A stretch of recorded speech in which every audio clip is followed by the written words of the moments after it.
Bienvenidos y bienvenidas a un nuevo programa. Esta, esta vez queremos darle la bienvenida. Lo hemos andado buscando a este hombre, pero nos cuesta. Al fin lo encontramos, al director de Diario Colatino, nuestro amigo Francisco Valencia. Vamos a conversar con Francisco Valencia desde el enfoque más periodístico. ¿Qué está pasando en el país? La verdad es que terminó septiembre, un mes revelador. Y empieza octubre y ya va 4 días y empezamos a ver cosas tremendas también. Entonces queremos un poco hacer la lectura y crear un par de escenarios de cuáles son en realidad los momentos que está cruzando o transitando el país respecto a la dinámica política, noticiosa, informativa, que de alguna manera debería de interesarle a la población. Francisco, gracias por estar con nosotros una vez más. Ok, Franklin, gracias. Un placer nuevamente estar en tu programa. Por supuesto, compartir con tu audiencia algunas ideas de lo que has planteado desde el punto de vista periodístico y, por supuesto, desde la perspectiva de Diario Colatino y, por supuesto, de este servidor. Pero antes, eso te iba a decir, que no te mirabas, no miraba una foto No, cuando ibas al kinder. No sé, no, no sé, no no, sé si eso es un ese- mensaje subliminal, o qué sé yo, pero bien. está bien, Pues ya, estoy ya a veo la que orden, Franklin, un placer. venís con todo, ya veo. Vamos a sacarte el jugo. Mira, Vamos a ver. vamos a ver, primero de que decirle a ustedes que esta transmisión la estamos haciendo pregrabada por la agenda de Chico Valencia. La entrevista la grabamos durante la tarde y la estamos compartiendo con ustedes a la hora tipo del programa, a las 8 p.m. Eh, Decirle y pedirles, como siempre, que nos regalen su like y que nos ayuden a compartir este contenido. Eh, Vamos a tratar de abordar 3, 4 temas de los más relevantes, recientes, por supuesto, pero que siguen siendo de gran importancia para leer un poco para dónde va el país. Primero, queremos explorar desde la perspectiva de Diario Colatino cómo se interpreta este presupuesto, que en teoría venía a ser en realidad un presupuesto este, con características singulares, como dijo el presidente Bukele, ¿verdad? Que no se había presentado un presupuesto de estas características en los últimos 30 años porque simple y sencillamente no iba a requerir de deuda. Vamos a ver si eso pasó o con qué nos quedamos. Se habla de 11.000 despidos, recortes. Bueno, vamos a platicar sobre el presupuesto. Segundo, queremos conversar un poco también sobre este último bloque de grabaciones que se han conocido de Alejandro Mason,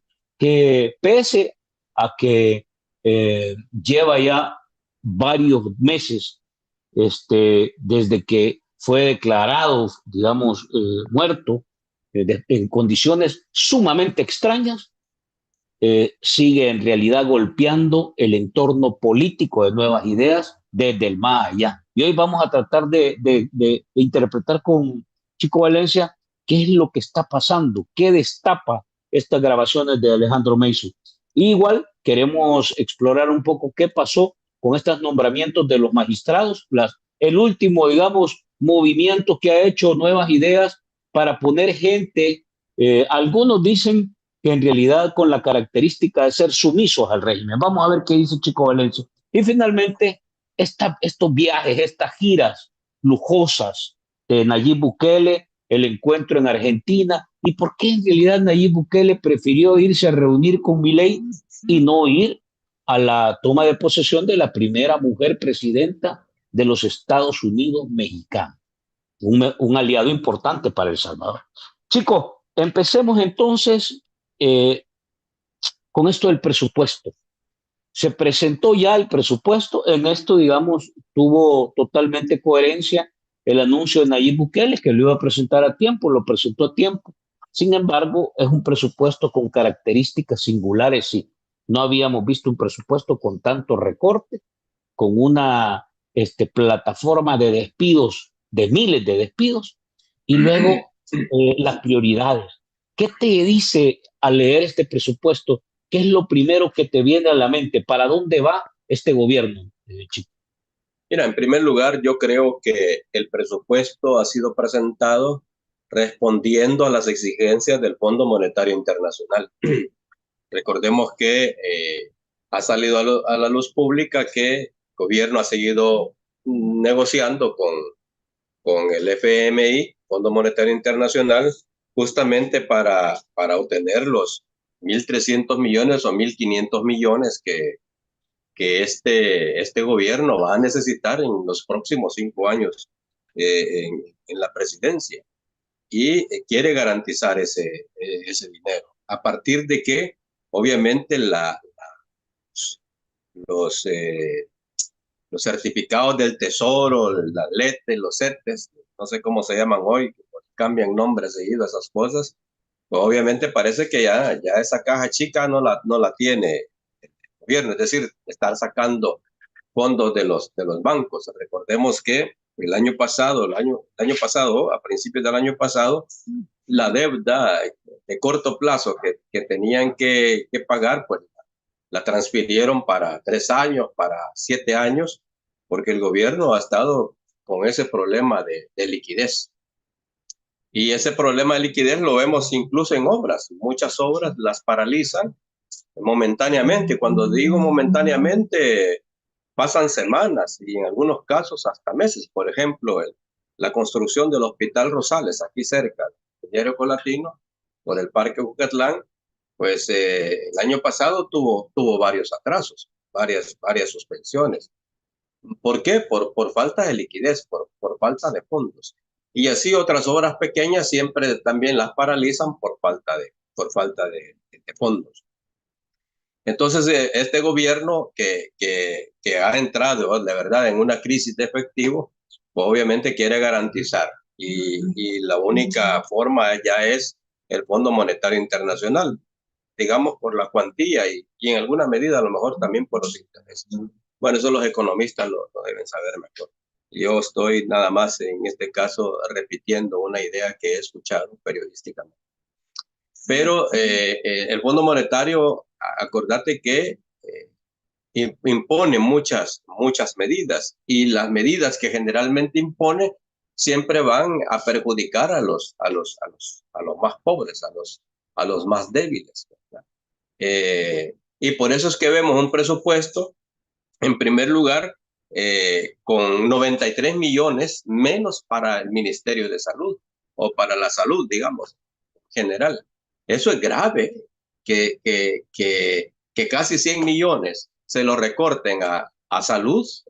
Debería tener preocupado a este pueblo, que solamente un porcentaje bajo, me parece que anda por el 23% que cotiza en el Seguro Social. El resto le toca ir al Hospital Rosales, es decir, a la red pública. Pero si el gobierno recorta casi 100 millones de dólares, imaginemos qué va a pasar con la atención en la salud de la gente.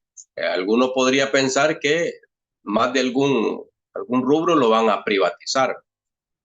Luego, también el problema de las medicinas. Si vos recortás a salud, pues obviamente va a recortar también en medicinas, va a recortar en muchos otros aspectos para tratar a la gente pobre, la gente que no puede ir a un hospital privado o la gente que no puede estar atendida en el Seguro Social, que en alguna medida, donde también hay problemas serios. Por ejemplo, yo conozco casos de que mandan, digamos, a una cita para una especialidad a un paciente y llega y no lo atienden porque no hay médico o si se la ponen, le ponen la cita 6 meses, 8 meses después. En algunos casos hasta que la gente se muera, de esperar y no le atienden la enfermedad. O sea, el Seguro Social, a pesar de que hay fondos del cotizante, hay fondos del empresario, hay fondos, no sé si del Estado, ya no recuerdo si el Estado aporta algo, pero igual ahí el servicio es malo. Ahora imaginémoslo en el sector público totalmente, en la red de hospitales públicas, donde todo es parte del presupuesto general de la nación. Que le recorten 6 millones es grave. Grave es también, Franklin, que le recorten 31 millones de dólares al Ministerio de Educación. Cuando se supone que la apuesta principal del gobierno debería ser justamente por el orden de la educación y por el orden de la salud pública. Tenés un pueblo sano, tiene capacidad de estudiar, tiene capacidad de trabajar, tiene capacidad de hacer muchas cosas. Y si le das todas las condiciones en la educación, pues obviamente allí vas a encontrar, digamos, el futuro del país.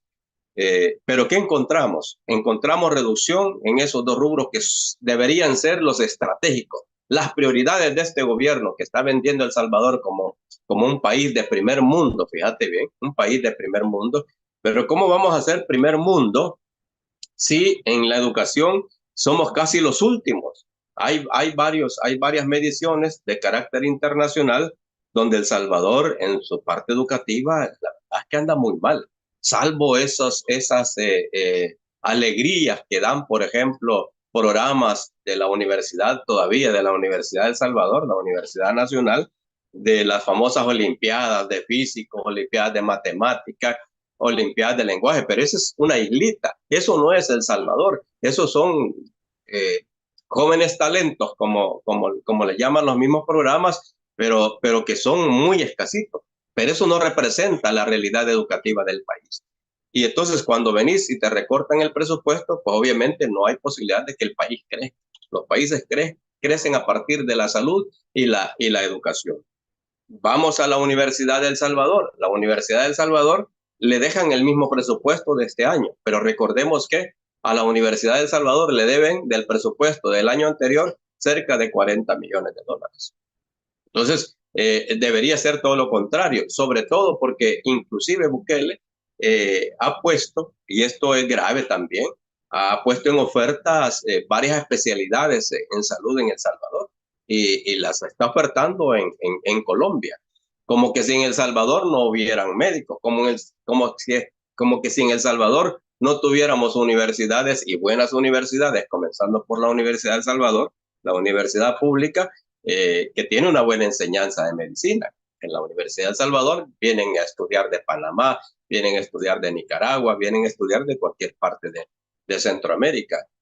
Y sin embargo está ofertando médicos en Colombia, por ejemplo, que ese es un escándalo y ese es, en alguna medida, es una afrenta para el gremio médico, el gremio médico de El Salvador y que debería responder diferente este gobierno. Recuerdo que en la pandemia, por ejemplo, donde murieron más de 300 médicos, si mal no recuerdo, pues el gobierno hacía propaganda con ellos los declararon héroes nacionales. Hasta la residencia presidencial les había ofrecido para que pernoctaran.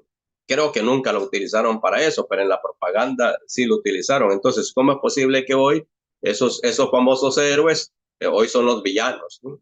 Tan villanos que muchos especialistas han tenido que renunciar por las presiones del gobierno, porque no les dan lo que deben darles, entre ellos, por ejemplo, el salario. Porque es verdad, un médico que llegue a ganar por primera vez a un hospital $700 y un maquillista en la Asamblea Legislativa de alguna de las diputadas de Nuevas Ideas gana $1,200, pues obviamente eso es una ofensa. Y los médicos prefieren buscar otras opciones, generalmente privadas, para poder salir. Entonces ves un presupuesto que en lo que debería ser lo estratégico no lo es. ¿Dónde está lo estratégico para el gobierno? Vayámonos al presupuesto de la Fuerza Armada, al presupuesto del Ministerio de Defensa. Allí vemos, por ejemplo, cómo le han aumentado 52 millones de dólares al Ministerio de Defensa. Es decir, para mantener soldados, para mantener un estamento militar mejor que inclusive la Policía Nacional. Que por cierto, si en tema de seguridad la apuesta debería haber sido la Policía Nacional Civil. Pero ¿qué tenemos en la Policía Nacional Civil? Que hoy depende del Ministerio de Justicia y Seguridad, y a ese ministerio le han recortado 15 millones de dólares. Entonces, ves un desbalance, inclusive en términos de seguridad, porque mientras al Ministerio de Defensa le dan 50 millones de dólares más, al Ministerio de Seguridad Pública le restan 15 millones, lo que va a afectar directamente a la Policía Nacional Civil. Entonces, ves vos que la prioridad entonces es, en primer lugar, lo militar, los soldados. Seguramente va a incrementar soldados, va a incrementar en la compra de otro tipo de armamento que aquí no se utiliza. Sí. Quiero hacer un paréntesis para recordar lo siguiente. ¿Vos te acordás que cuando Bukele violentó la Asamblea Legislativa, aquel famoso 9 de febrero, la justificación era que la Asamblea en aquel momento se negaba a entregarle, no sé si aprobarle 103 millones de dólares para defensa, para la policía sobre todo, por armamento? Bueno, han capturado 80,000 supuestos pandilleros y en ninguna captura hubo enfrentamiento con los pandilleros. Lo que significa que armar a la policía, armar al ejército en aquel momento, porque Bukele decía, los delincuentes tienen mejores armas que la policía, tienen mejores armas que el ejército. Y han pasado más de 2 años. Ayer, por cierto, volvieron a aprobar una prórroga más del estado de excepción y en estos más de 2 años de persecución, lo que ellos llaman guerra contra las pandillas, no ha habido ningún enfrentamiento. Entonces, no necesitas más soldados, no necesitas más armas y entonces, ¿por qué? ¿Por qué aumentarle el presupuesto? Obviamente eso tiene mensajes claros. Y es que este gobierno le va a apostar en estos próximos 5 años a la represión. Y en la represión siempre son más útiles, siempre son más exitosos, obviamente, los soldados. Porque el soldado no tiene la formación que tiene un policía, a pesar de que esta policía a mí me tiene muy decepcionado, porque esta policía hoy se ha convertido también en violadora de los derechos humanos, tal como le demuestran diversos informes. Pero los maestros en violaciones de los derechos humanos van a ser siempre los soldados. Y esa es la apuesta de Bukele. Bukele odia a la Policía Nacional, no lo dice, pero es verdad. Ese lloriqueo que tuvo, por ejemplo, por la muerte del director de la Policía Nacional, un hombre que venía de los Carabineros de Chile, por lo tanto su formación era militar, pues obviamente yo no creo en esos llantos de sirena de Bukele con respecto al director. Que por cierto, voy a hacer otro paréntesis, por cierto, no han dicho en qué ha terminado la investigación sobre la caída de ese helicóptero donde murió a alguien que lo hubieran querido matar, que es a Cotto, ¿verdad? Porque Cotto tenía mucha información, al igual que la tenía Alejandro Meizo, de quien vamos a hablar más adelante. Pero decía, la Policía Nacional nunca le ha apostado a Bukele. ¿Por qué? Porque es producto del acuerdo de paz. Y Bukele quiere meterle en el imaginario colectivo a los salvadoreños que fuera de El Salvador que el acuerdo de paz no sirvió para nada. Entonces, para él, todo lo que venga del acuerdo de paz hay que destruirlo. Yo no sé por qué no ha eliminado a la Policía Nacional Civil, si esa es su lógica. Y en la medida que va a aumentar el ejército, o va aumentando el ejército, pues obviamente en esa medida le va quitando protagonismo a la Policía Nacional. Entonces vemos un presupuesto para eso, para incrementar al ejército, porque esa es su principal apuesta, porque va a ser su instrumento de represión, pero además para respaldar su gobierno ilegítimo, que también hay que decirlo, Bukele en este momento es un presidente ilegítimo, es un presidente inconstitucional, y los ilegítimos y los inconstitucionales y los autoritarios siempre necesitan de una fuerza armada obediente como la que tenemos actualmente en El Salvador. Y como fue, por supuesto, en tiempos de la dictadura. Solo que en aquel momento no era a favor de un solo personaje, sino que era a favor de la oligarquía terrateniente salvadoreña. Y el otro tema de la apuesta de Bukele es justamente también en la propaganda. ¿Por qué? Porque si revisamos, vamos a encontrar que Casa Presidencial también presenta un incremento en el presupuesto para el próximo año, un incremento de 27 millones de dólares. Eso significa que la apuesta principal de Bukele obviamente será la propaganda, porque los fondos para la propaganda de este gobierno obviamente se manejan desde el presupuesto de Casa Presidencial. Y esas son las apuestas, aunque creo yo que poco a poco también se le va desmontando la narrativa y por lo tanto va siendo menos eficiente la propaganda gubernamental a partir de los hechos, como lo estamos viendo hoy poco a poco. Entonces, eso es lo que podría decir yo del presupuesto, Franklin, que es lamentable que responde a presiones del Fondo Monetario Internacional, que su apuesta es la seguridad y la propaganda, y en contra de, por supuesto, en primer lugar, la salud y por el otro lado, la educación. Y luego vienen otros aspectos que están relacionados con el primero, es decir, con el FMI. Por ejemplo, la destitución o el despido de 11,000 empleados públicos. Ya en el primer gobierno, en el primer periodo de gobierno de Bukele, hay cerca de 20,000 empleados públicos despedidos.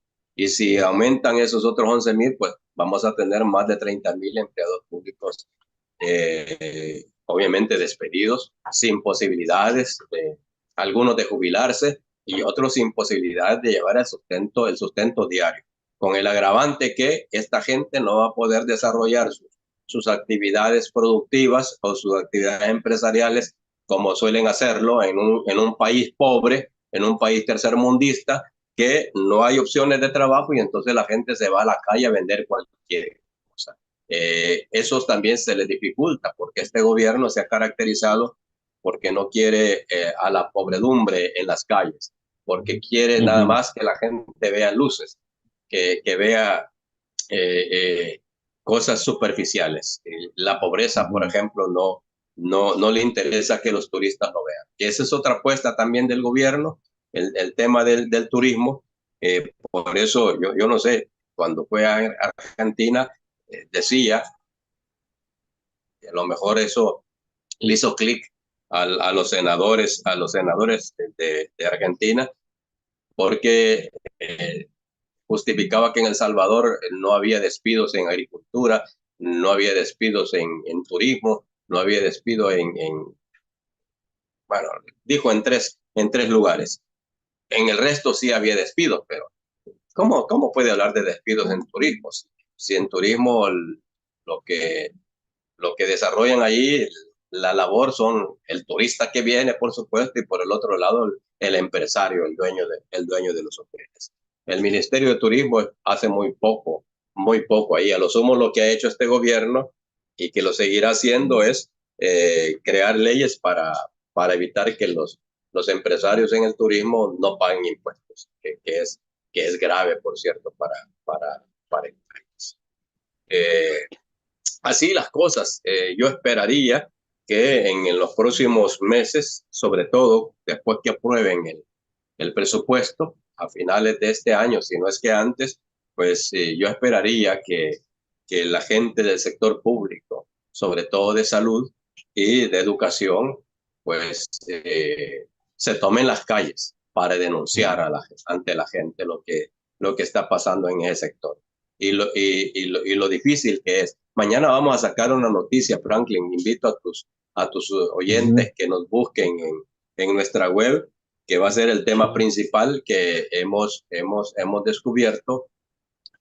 Bueno, la periodista encargada ha conseguido información que para el próximo año los turnos de la tarde en las escuelas públicas los eliminan.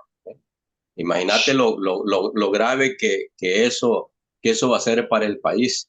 Si no dan abasto a las escuelas públicas en los dos turnos que hoy tienen, quitar el turno de la tarde, pues muchos de esos hipotes van a dejar de estudiar porque no los van a poder asimilar en las escuelas. Entonces, esto es grave. Entonces, yo esperaría que el gremio docente logre movilizar a esta población también. Y todo padre de familia que se vea afectado porque no encontró matrícula pública para su hijo, pues tiene que salir a la calle a luchar para que le den para que le den la enseñanza básica, la enseñanza primaria. Así están las cosas en este Qué país. tremendo. Este país que Bukele vende como una maravilla, o la séptima maravilla, o la octava maravilla en el mundo, fuera del Qué país. tremendo. Chico, ayer escuchamos, para cerrar este tema, porque básicamente lo abordaste casi todo, pero me quedan dos cosas así de manera breve para pasar al siguiente tema. Eh, Ayer escuchamos al presidente de la Asamblea diciendo que van a recibir a los médicos y a los maestros. ¿Vos crees que esa Asamblea, así conociéndola, que en realidad es una Asamblea obediente, sumisa, pueda hacerle algún ajuste al presupuesto? Y lo segundo, el tema del escalafón, ¿cuál es tu? Porque esta es una ley y no la puedes solo desaparecer así nomás. Entonces, esos dos temas que pasan al tema legislativo.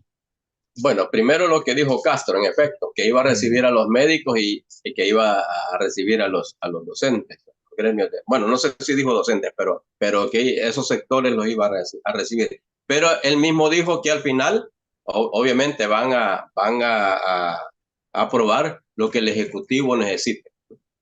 Significa que va a ser una pantomima, ya lo cantó, o sea, lo van a aprobar tal como Bukele quiere que se apruebe. Y aunque desfilen ahí cualquier cantidad de representantes del Ministerio de Salud o del sector salud y del sector educativo. Ya lo tienen. Bueno, esta gente responde a lo que Bukele diga. Si a Bukele se le ocurriera por ahí, decir, bueno, reflexionenlo, vean que si se puede o no eh, meter algo de lo que esta gente quiere. Solo así la Asamblea va a escuchar y va a modificar ese proyecto de presupuesto. De lo contrario, tener por seguro que lo van a aprobar tal como es, porque esta Asamblea, igual que los demás entidades del sector público del gobierno, pues obedecen a lo que Bukele les dicta, a lo que Bukele les ordena. Lamentablemente es así. Y sobre Escalafón. los escalafones, pues obviamente son temas delicados. Yo escuché decir a alguien con un poco de seriedad que la forma como están planteados los escalafones no son sostenibles a largo plazo. Bueno, si eso es así, lo lógico es que el gobierno debería sentarse con todos los sectores que son beneficiados con esos escalafones y analizarlos, pero no quitarlos, porque en efecto, como vos decías, es una ley y la ley debe respetarse. Desgraciadamente, con Bukele, pues la ley puede estar y el término respetar no existe para él, pero en un país donde la institucionalidad se respeta, donde la democracia existe, esto lo ven de fuera Bukele, pero internamente no lo cumple. Pero si así fuera, la verdad es que debería analizar eso. Y yo tengo entendido, Franklin, que hay por lo menos en unos estamentos del, ¿cómo se llama esto que estamos hablando? El La ley del escalafón. escalafón. En ¿Sí? los primeros años, el escalafón, la verdad es que no es muy significativo el incremento. Para que Sí. imagínate vos, ¿no? Imagínense ustedes también, amigos y amigas que nos están viendo, para que un docente en 30 años pueda llegar para que un docente gane $1,200 cada mes, tiene que haber trabajado 30 años en el magisterio. Sí, no sé. Entonces, si vos lo ves a partir de ahí, decir, bueno, entonces el escalafón no es tan jugoso, no es tan elevado como para quitarlo de la noche a la mañana. 1,200, Sí. prácticamente es el tope de un docente, trabajando 30 años. Lo mismo debe suceder también con el gremio médico. Pero si nos basamos al dato que yo he escuchado de los docentes, porque este dato se lo escuché a uno de los dirigentes de bases magisteriales en un programa televisivo y decía, mire, el que más gana de los docentes es $1,200, pero ha trabajado 30 años. ¿Por qué? Sí. Porque todo el resto entra ganando 500, 600, $700. Y para llegar Bueno, con el escalafón a 1,200 son 30 años. Ahí te puedes imaginar la miseria que significa el escalafón. Por lo tanto, me parece injusto que lo quiten, a sabiendo que lo máximo que puede ganar un docente, el que forma un país, el que educa a un país, el que educó a Nayib Bukele, aunque creo que lo mal educó, pero igual, ese es otro tema. Tiene que pasar tantos años para poder ganar $1,200. La verdad es que es para pensar eso y decir, miren, lo que está haciendo este gobierno, solo que hoy lo está diciendo públicamente por primera vez, porque de hecho, hace 3 años debieron haber analizado el escalafón y no lo hicieron. O sea que está congelado desde hace más de 3 años. Sí, todo Hoy el solo periodo. lo que han hecho es anunciarlo para el futuro. Es decir, para que no presionen, para que no estén exigiendo nada los gremios de educación y los gremios de salud pública, porque si no les van a echar a la Fuerza Armada. Ese creo yo que es el mensaje cuando el ministro de Hacienda ha dicho que el escalafón está congelado. Chico, pasemos al siguiente tema. Hace poco acabas de publicar Héctor Silva a partir de varias plataformas y lo retoma el periódico El Faro, los nuevos audios, un nuevo paquete de audios donde Alejandro Mason deja evidencia de temas relevantes y además preocupantes. Pero ahora aparece como protagonista el hermano de Nayib Bukele y el primo de Nayib Bukele. Ya escuchaste estos audios y en realidad, Sí, ¿qué señales te dan del tipo de gobierno y del tipo de personas que están al frente de la política en el país? bueno, dos cosas, ¿verdad? Aquí sabemos que quien gobierna es el clan Bukele. Y allí podemos ver a partir del último audio que se ha revelado que el tema económico en el gobierno lo está manejando Ibrahim se llama, ¿verdad? Ibrahim Uh Bukele -huh. o algo así. Uno de los hermanos Bukele. Él es como el que está en la parte económica. Y podemos ver cómo la parte económica del país lo están manejando, obviamente, a partir de cosas sin planificar, de, de deseos estrictamente personales que a la postre van a afectar, o están afectando ya al país. Me llama la atención, por ejemplo, que en una plática deciden, por ejemplo, el tema del Bitcoin, aunque a la gente le hicieron trampa, porque en ese audio el hermano, el presidente Bukele, dice que a la gente hay que darle $50. Y si vos te recordás, le dieron $30 para que aceptaran el tema ese. Eso es un elemento grave. ¿Por qué? Porque con regalías de dinero que no es de ellos, con regalías de dinero que el Estado debió invertir en medicinas, debió invertir en hospitales, debió invertir en las escuelas. Recordemos que a las escuelas, con el gobierno de Bukele, le dan $1,500 un millón de dólares, no, $1,500, perdón, $1,500 Sí. al año. Esa cosa es tremenda. Pero ¿cómo decidieron ocupar $200 millones para regalarlo a la gente? Para que aceptara la idea del Bitcoin en el país. Eso es grave. Y no solamente, no pensaban darle 30, sino que darle $50. Ahí hay algo. Seguramente dieron 30, pero en los documentos que son secretos, que son confidenciales, a lo mejor mantienen los $50, por lo tanto alguien se llevó $20 de los 50 que habían propuesto en esa charla, en esa plata.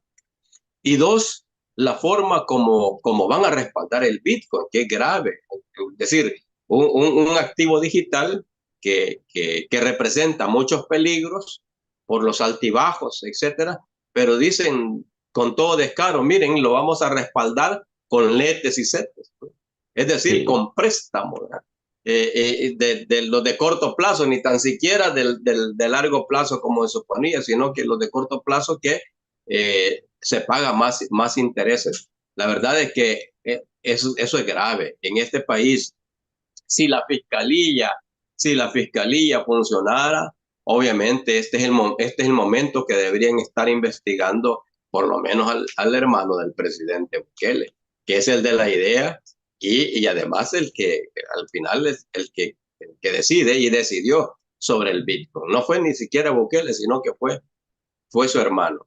Estos audios yo esperaría, Franklin, que se sigan sacando, porque eso nos permite que la ciudadanía se dé cuenta en manos de quién estamos, cómo nos gobiernan y quiénes nos gobiernan. Eh, no sé si los que nos escuchan van a estar de acuerdo conmigo, pero la verdad es que tenemos un gobierno que actúa como mafia. Esas formas de decidir el Bitcoin y otras cosas, la forma de decidirlo son decisiones de mafia, ¿no? Yo solo pienso en la Cosa Nostra, solo pienso en Al Capone, solo pienso en El Padrino, que cómo deciden las cosas. Así está decidiendo el destino del país el clan Bukele y eso es grave.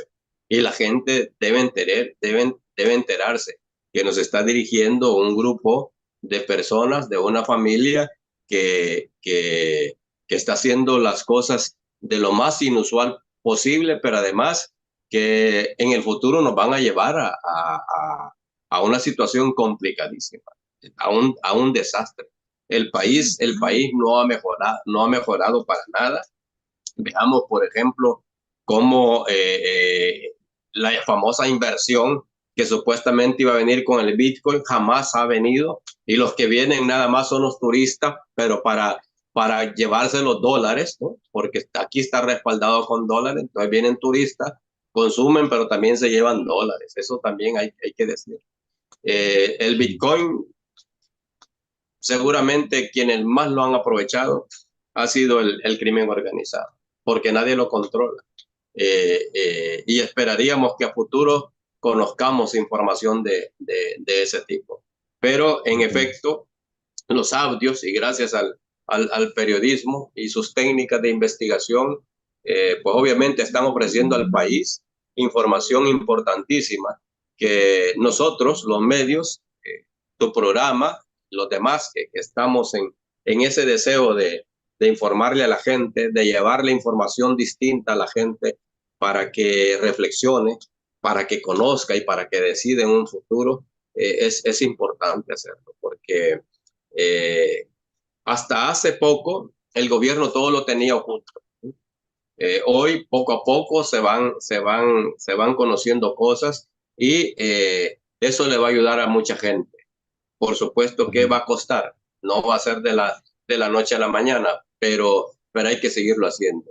Entonces yo diría que ese trabajo de estos medios, de estos periodistas, es importantísimo y sale en un momento oportuno. Y no dudo que saldrá más información que va a ayudar a la gente a tener un panorama distinto de lo que es el país. Te quiero preguntar, chico, así rápidamente por tiempo, ¿cómo ves este tema de los nombramientos de los magistrados? Y en especial el del Tribunal Supremo Electoral, donde al final de cuentas logramos enterarnos a partir del periodismo investigativo que la actual presidenta y la que fue nombrada al final por la Asamblea Legislativa es familiar de los Castro Sol. Pero además, para hacerte la conexión de los de dónde venimos, es que en estas grabaciones de Alejandro Mason hay una parte de los audios donde el primo de Nayib Bukele y el hermano de Nayib Bukele hablan de cómo hacer fraude del último proceso electoral. Y ahora lo que vemos es a una familiar de los Castro Sol, del presidente de la Asamblea y de la viceministra de Vivienda, al frente del Tribunal Supremo Electoral. ¿Cómo ves esta cuestión Sí, que ha hecho la Asamblea es, Legislativa? eso se me escapó comentártelo. La verdad es que, pero cuando te dije que la fiscalía, ¿no? Si fuera independiente, esta es hora que deberían estar investigando al hermano de Bukele, no solamente por el tema del manejo del Bitcoin y todo eso, sino justamente por lo del fraude electoral. Y es que ellos, mira, ellos siempre trabajaron en eso, incluso en otros audios se ha conocido de el tema de las pandillas. Las relaciones con las pandillas tuvieron que ver mucho con el resultado el primer resultado electoral cuando Bukele va a la presidencia. Eso no le quita, obviamente, que mucha gente se encantó con, no con la oferta electoral, porque Bukele no presentó ninguna oferta electoral. Si vos te acordás, fue muy poco cosas relevantes que dijo públicamente. La única vez que dijo algo interesante fue en la UCA, ¿no? Que no cumplió nada de eso. Por ejemplo, en la UCA dijo que en este país, si él llegaba a la presidencia, van a pagar más los que ganan más, ¿no? Y que bueno, aquí ya sabemos que hay 160 familias que se llevan el 60 o un poquito más del 60% del Producto Interno Bruto y están pagando lo mismo que nosotros. Es decir, los frijoles lo compran a $5, pagan el mismo 13% del IVA, igual que nosotros. O no sé si los ricos comen frijoles. Yo, como soy pobre y siempre he comido frijoles, creo que todo el mundo come frijoles. Pero Bukele no cumplió eso. Y no cumplió tampoco sus ofertas extrapolarias, como el famoso aeropuerto, que hoy acaban de aprobar préstamos para eso, por cierto, 300 millones de dólares, que por cierto, eso no lo tocamos, fíjate que en el tema del presupuesto, porque dijo Bukele que por primera vez, jactándose en 30 años, dice, el presupuesto irá financiado y sin préstamo. Lo que no dice que hace trampa. ¿Por qué?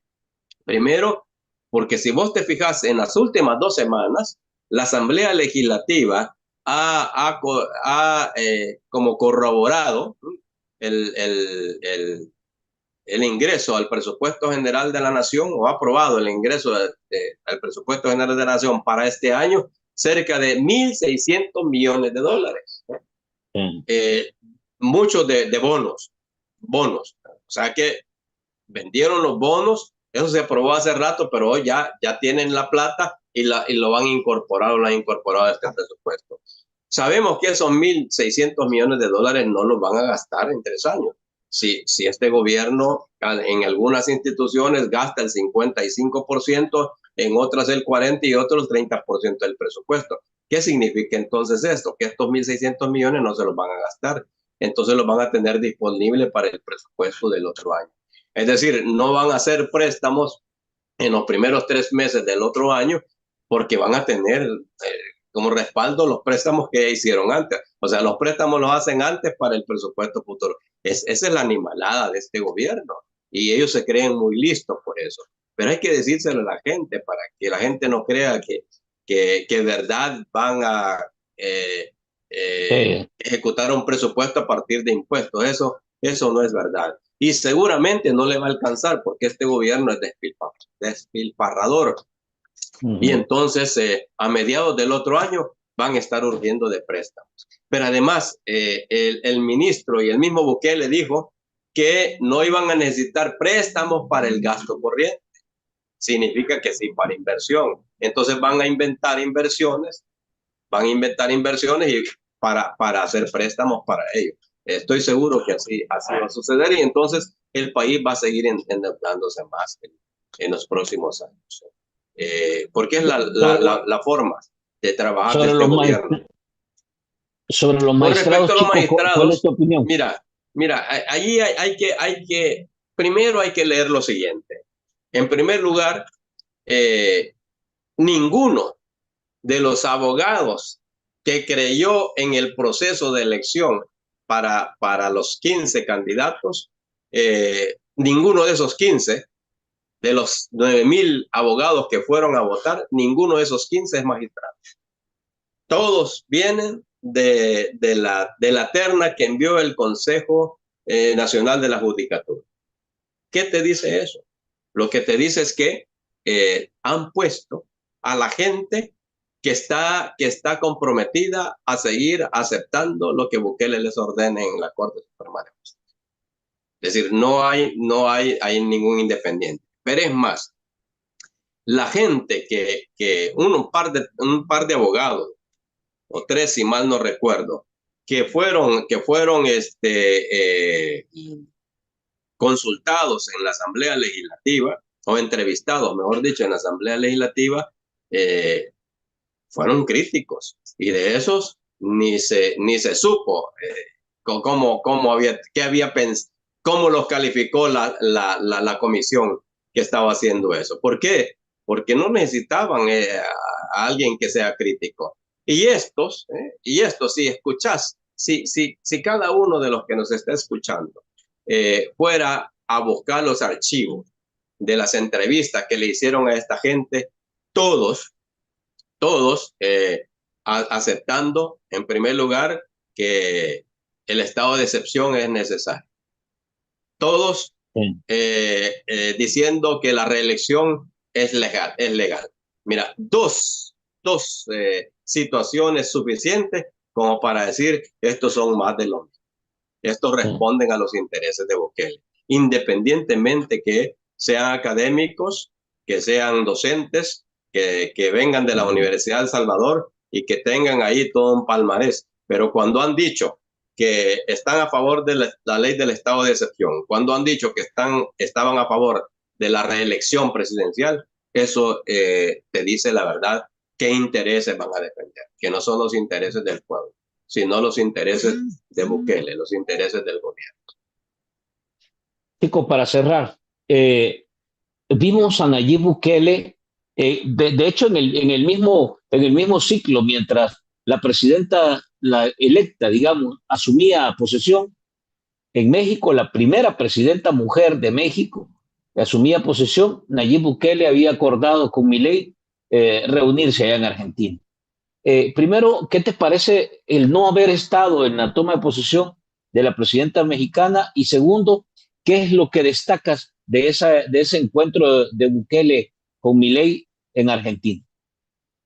Mira, yo en primer lugar, si la invitación no llegó de parte de México, eh, yo hubiera hecho cualquier esfuerzo por estar en esa toma de posesión por dos razones.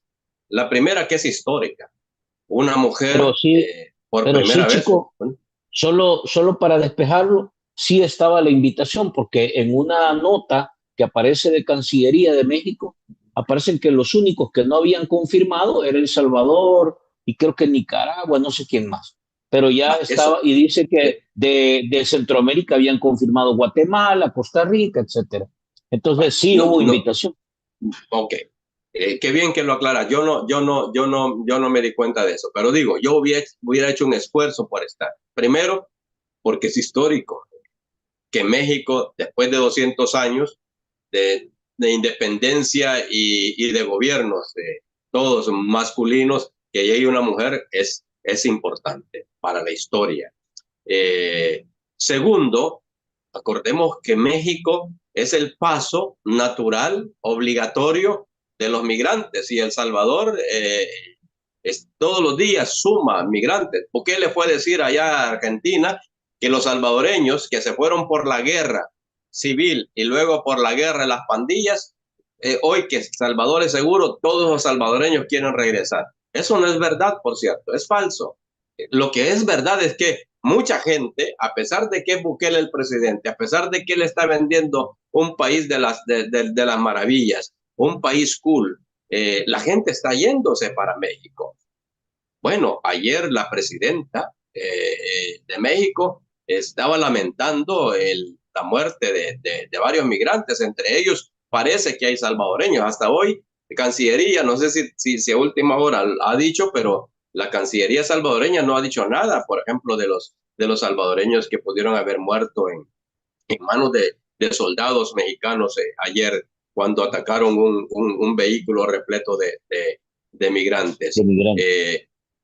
Bueno, eh, El Salvador, el presidente de El Salvador debería estar más de la mano con México justamente por esa realidad, por cómo proteger a los salvadoreños que van buscando el sueño americano. Fíjate qué cosa, ¿verdad?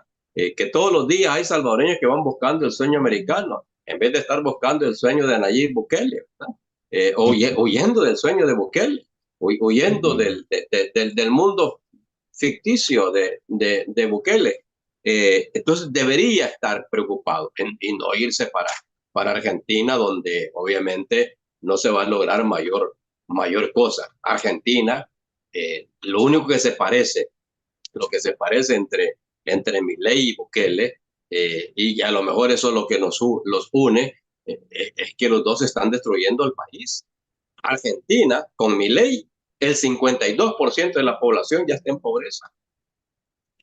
Con Bukele en El Salvador hay 200,000 más salvadoreños en pobreza. En eso van trabajando los dos juntos. Entonces, ir allá para recibir aplausos del uno y del otro, abrazos del uno y del otro, en vez de estar en el norte, junto con México, las autoridades mexicanas, planificando cómo tratar mejor a los salvadoreños o cómo evitar que salvadoreños se vayan a México, que la nueva presidenta nos diga qué planes tiene. Eso sería más importante que ir a Argentina a mostrar los lujos como el presidente se mueve de un país a otro. Porque fue noticia, no sé si te diste cuenta, Franklin, el jet en el que llegó Bukele a Argentina, que llegó el jueves y la reunión la iba a tener lunes. O sea, ese es otro elemento también importante, como un presidente tiene tanto tiempo para viajes de lujo. Esos Para son andar viajes de lujo. paseando, No, para no andar era, no era, paseando. ¿por qué? Porque un viaje de Estado, de una visita de Estado, pues no puede durar más de 48 horas, Franklin. ¿Por qué? Porque el presidente tiene que estar en su país atendiendo las cosas. Y sobre todo si se va de la forma que se ha ido, que es directo. No vamos a decir que lo dejó el vuelo, ¿verdad? Como le puede suceder a los tercermundistas, porque Bukele ya no es tercermundista, pero el país sí es tercermundista. Y entonces creo yo que fue a desperdiciar, a gastarse el dinero de los viáticos, del presupuesto de casa presidencial y a seguir mintiendo, pero además mintiendo de la forma más torpe. Yo creo que, no sé si vos viste las dos cadenas de radio y televisión, que esa es una ofensa a la ciudadanía también. Mantener 2 horas cada día, Franklin, en cadena a la gente, la verdad es que es un atropello al entretenimiento de los salvadoreños. Yo me perdí, por ejemplo, un buen programa de radio al mediodía por estar oyendo y obligado. Alguien me escribió que porque yo me quejé de esa cadena y alguien me puso que por qué no puse Netflix, porque nadie me obligó a estarlo. El problema es que sí estoy obligado, porque como periodista tenía que estar obligado. Por ejemplo, a esperar que cayera un rayo en la casa Rosado por blasfemia, ¿verdad? ¿No? No sé si oíste.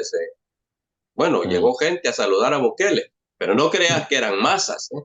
¿Eran qué? Una treintena de gentes, y entre esa treintena una señora que le dice Mesías a Bukele. Y dije, Dios, si de verdad estuviéramos en tiempo santo, aquí cayeron rayos por blasfemia, ¿verdad? Pero no cayó, y por eso estaba viendo la cadena de La radio y cadena. televisión. Además, por lo que podría haber dicho alguien de Argentina o el mismo Bukele. Pero cuando le tocó hablar Bukele, le digo, a mí me dio vergüenza ajena, ¿no? Oír hablar a Bukele. Me dio vergüenza ajena. ¿Por qué? Porque dijo tantos disparates, tantas mentiras. Y de verdad, y aquí yo siempre te lo he aceptado a vos, que lo que sí es cierto que la gente admira es el tema de las pandillas, que ya no los ves en las esquinas, que ya no los ves en las colonias. Pero ese discurso ya no puede seguir ser el discurso principal de un mandatario cuando sale en una visita oficial. ¿Por qué? Porque ¿qué le va a vender a los argentinos? Si los argentinos son atropelladores de la ley, con mi ley son atropelladores de la ley, ¿qué le va a enseñar Bukele a alguien que es igual? Nada. Y si va a otro lugar donde respetan la ley, pues tampoco va a hacer caso. Entonces creo yo que son viajes más de placer que viajes que le puedan servir al país. Hasta hoy no veo yo nada relevante de ese viaje, más el gasto que hizo Bukele y que sirvió para que muchos programas, eso te iba a decir, hubo unos programas donde le dedicaron casi 4 minutos eh, a describir el avión en el que Bukele había llegado. a comparar los lujos con los que Bukele viaja y la pobreza que tenemos en El Salvador. Un país donde con Bukele va aumentando la pobreza, como ya hemos dicho. En los gobiernos anteriores disminuyeron en puntos porcentuales pocos, pero al fin y al cabo es importante. Un punto porcentual, medio punto porcentual que baje es importante. Con este están subiendo. Eso es triste. Chico, para cerrar ya, la agenda se mantiene desde que Bukele entró a su segundo periodo, a este periodo inconstitucional. Francamente, como que el plano público no lo ha tratado bien. Y septiembre está abriendo igual, porque hoy los audios de las grabaciones de Mason aparecen hoy, en los primeros días de septiembre. Entonces tú ves que se está golpeando, digamos, porque la dinámica de Bukele se tropieza entre tanta mentira y eso le está empezando a generar ya costo, o lo ves que en realidad sigue impoluto, sin despeinarse, No, y la gente todavía no. alabándolo. ¿Cómo ves esa cuestión? Para ir Hay, cerrando, una reflexión final. hay alabadores, indiscutiblemente, y lo sabrá siempre, ¿no? Como alabadores tuvieron Saca, Flores, Funes, van a tener siempre alabadores. Pero cada día, fíjate, cada día en la medida que salgan estas revelaciones, cada día habrá menos gente que avala. Y de uno en uno van a sumar, así como la opinión pública. La opinión pública nace con el criterio de uno, que luego la comparte otro y así se va multiplicando. Se va generando opinión pública. Lo mismo está pasando con Bukele. La narrativa de Bukele ya no es predominante. Hoy Bukele tiene que ir a la defensiva. Hoy Bukele está a la defensiva. ¿Y cómo lo está defendiendo? Con el silencio. Ojo, hay que ponerle atención a eso. Cuando Bukele está a la defensiva, a veces opta por el silencio, otras veces por el ataque, pero muy pocas veces con el ataque. Ataca cuando ve alguna mínima posibilidad, pero cuando no la tiene, mejor guarda silencio. Y ha guardado silencio con la muerte de Mason. No ha salido Bukele a decir que no es verdad, que no lo mataron ellos. No ha salido a decir eso. No ha salido a desmentir a los hackers con el tema de los sueldos exuberantes que tienen algunos. No ha salido a desmentir estos audios. El único que se atrevió a decir que se trataba de la inteligencia artificial fue Ernesto Castro, pero lo dijo de tal forma que obviamente nadie se lo creyó. Y luego no lo toman en serio. Los que están viendo no saben que ese tipo de audios pueden someterse a ciertas pruebas para demostrar que no hay manipulación, que no hay inteligencia artificial, que eso hoy es muy fácil gracias también a las tecnologías. Entonces, yo veo hoy que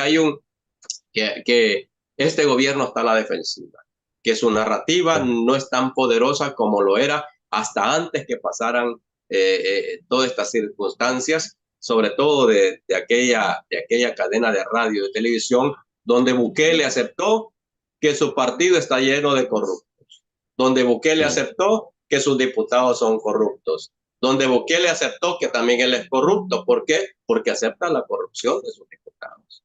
Así de sencillo lo veo yo. Y seguirán sus alabadores, aplaudidores, pero también poco a poco van sumando gente que es más crítica. Fíjate que tienes razón con esto del silencio, porque hay tantos temas. Yo creo que la cola le va creciendo. No sé si le crece más la nariz o la cola. Ambas Pero cosas. no dijo, si guardó silencio con Coto de Cosavi, después de haber felicitado al fiscal. Guardó silencio cuando le destapan lo que ahora ya es terrateniente cafetalero, donde incrementó más de 7 millones su patrimonio 9 y el de su millones. familia.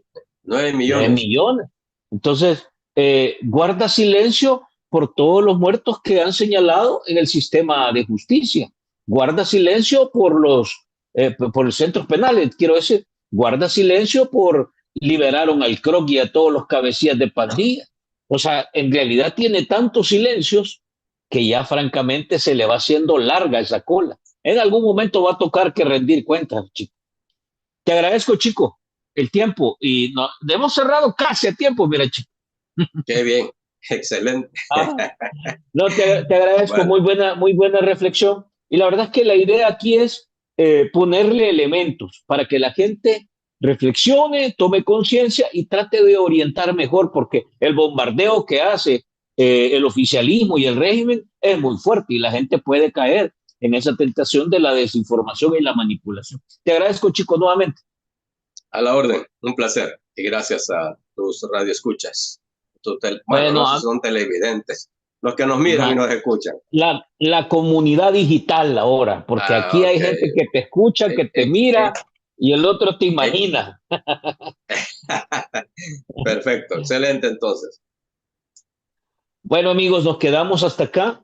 Agradecerles por participar en el programa, por darnos like, por compartir, pero sobre todo por estar pendiente de estas reflexiones. Vamos a seguir multiplicando este tipo de contenido y este tipo de reflexión. Ahora más que nunca hay que ponerle las cosas, hay que ponerle el dedo a la llaga, hay que apretar, hay que sonar los tambores, hay que hacer que la gente en realidad despierte. Necesitamos que el salvadoreño tome conciencia y empiece a ser un ciudadano exigente, hombre. ¿Cómo es posible que tiene políticos que no le dan respuesta y supuestamente son los empleados de él? No tiene sentido. Entonces necesitamos que nosotros vayamos cada vez convirtiéndonos en una ciudadanía demandante, exigente. No podemos aceptar cualquier político y de eso se trata esto. Nos quedamos hasta acá. Les recuerdo, mañana tenemos virales al mediodía y en la noche vamos a conversar con concejales de distintos municipios de San Salvador Centro, de la Libertad Sur y andamos viendo si podemos conectar con otro de la zona del departamento de San Salvador. Vamos a ver qué está pasando en los municipios. ¿Por qué están reservando información los alcaldes? ¿Por qué en realidad no están haciendo obras? ¿Qué pasó con eso? ¿Cómo van las deudas municipales? Hay tanto que necesitamos conversar. Así que mañana en la noche vamos a platicar con concejales de los municipios del departamento de San Salvador. Abrazos y nos quedamos hasta acá.